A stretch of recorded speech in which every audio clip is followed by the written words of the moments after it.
یہی ماننا ہے یہ مان لے وہ ہیں عبدہ ورسولہ۔ الحمدللہ والصلاة والسلام علی رسول اللہ۔ ناظرین خیر مقدم ہے آپ کا کریم ٹی وی اردو میں۔ بہار سے عبید اللہ صاحب سوال کرتے ہیں، استخارے کا طریقہ کیا ہے، رہنمائی فرمائیں۔ استخارہ کسی ایسی چیز میں جس میں ہم فیصلہ نہ کر پائیں، اللہ رب العزت سے مدد لینے کے لیے کیا جاتا ہے۔ دو چیز ہیں، دو چیز میں کون سی چیز ہمارے لیے بہتر ہوگی، یہ معلوم کرنے کے لیے اللہ رب العزت کا تعاون حاصل کرنا، یہ ہے استخارہ۔ اگر آپ بچی کی اپنی کہیں شادی کر رہے ہیں، دو جگہ سے رشتہ آیا ہوا ہے یا ایک ہی جگہ سے رشتہ آیا ہوا ہے، آپ یہ فیصلہ نہیں کر پا رہے ہیں کہ یہاں پر رشتہ کرنا چاہیے نہیں کرنا چاہیے، تو آپ اللہ رب العزت سے اس مسئلے کو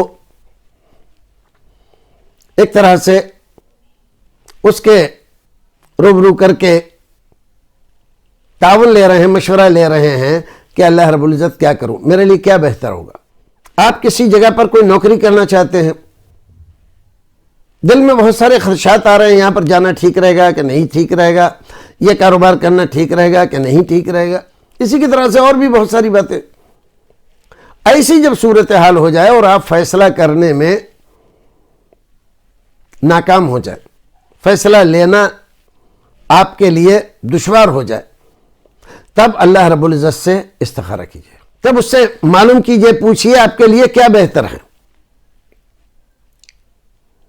اس کا طریقہ یہ ہے، رسول اکرم صلی اللہ علیہ وسلم نے جو بتلایا ہے کہ آپ فرض نماز سے، عشاء کی فرض نماز سے فارغ ہونے کے بعد، دیگر ضروریات سے فارغ ہونے کے بعد اچھی طرح سے پھر 2 رکعت نماز استخارہ کی نیت سے پڑھیے، اور اس کے بعد آپ دعا کیجئے جو دعا رسول اکرم نے سکھائی ہے دعائے استخارہ کے طور پر۔ اللہم انی استخیرک بعلمک واستقدرک بقدرتک۔ دعا یاد نہیں ہے آپ کو تو آپ کوئی کتاب لے لیجئے، پہلے سے ڈھونڈ کے رکھیے اور وہ دعا پڑھ لیجئے، پڑھ کے اب جائیے سیدھے اپنی چارپائی پر اور دائیں ہاتھ لیٹ جائیے۔ نیند نہیں آ رہی ہے تو درود وغیرہ پڑھنا شروع کر دیجئے، تسبیحات پڑھنا شروع کر دیجئے، تھوڑی دیر میں نیند آ جائے گی۔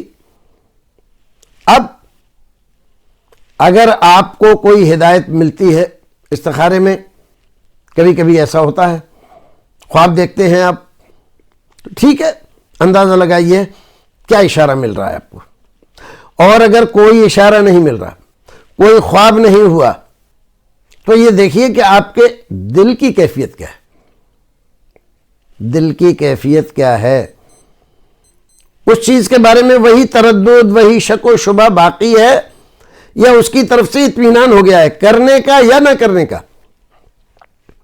تو جو کچھ بھی دل کی کیفیت آپ سمجھ رہے ہیں، نہ کرنے کی طرف مطمئن ہے دل، مت کیجئے، کرنے کی طرف مطمئن ہے تو اللہ کا نام لے کے کر ڈالیے۔ یہ ہے استخارہ اور یہ ہے اس کا طریقہ۔ تو فرض نماز میں دعائے استخارہ نہیں پڑھیں گے آپ، الگ سے عشاء کی نماز پڑھ لی، سنتیں وغیرہ تمام چیزوں سے فارغ ہو گئے آپ، ضروریات سے، پھر اس کے بعد 2 رکعت نماز استخارہ پڑھ کے اور سو جائیے، وہ دعا پڑھ لیجیے آپ، بس یہ ہے، اس کا نام ہے استخارہ، اور یہ ہے استخارے کا طریقہ۔ اللہ رب العزت ہمیں اور آپ کو نیک عمل کرنے کی توفیق عطا فرمائے۔